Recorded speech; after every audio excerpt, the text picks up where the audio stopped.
தேவ பிள்ளைகளே, நம்முடைய வாழ்க்கையில் அந்த தொடுதல் வேணும். தொட்டு அதுக்கு மேல வார்த்தையை வைக்கிறார்.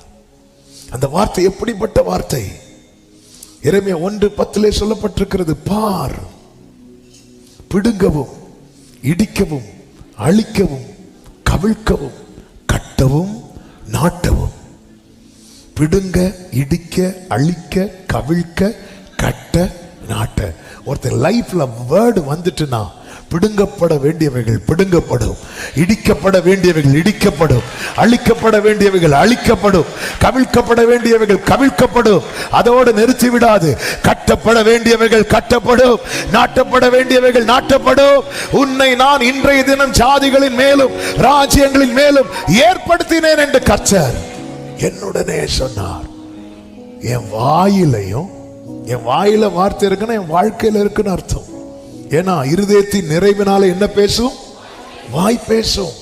நம்ம லைஃப்ல நம்முடைய வாயத்தில் ஒரு நாள் ஃபுல்லா என்னால் ஒரு வசனம் கூட பேச முடியலைன்னா என் வாழ்க்கையில் அது இல்லை என்று அர்த்தம்.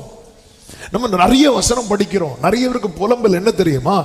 நான் நிறைய படிக்கிறேன், எனக்கு உள்ள இருக்க மாட்டேங்குது. ஆமா, உள்ள வசனம், என் வார்த்தை உன் வாயிலே வைக்கிறேன் வைக்கிறேன்கிறார். வச்சுட்டேன், அவர் வச்ச அங்க இருக்கும்.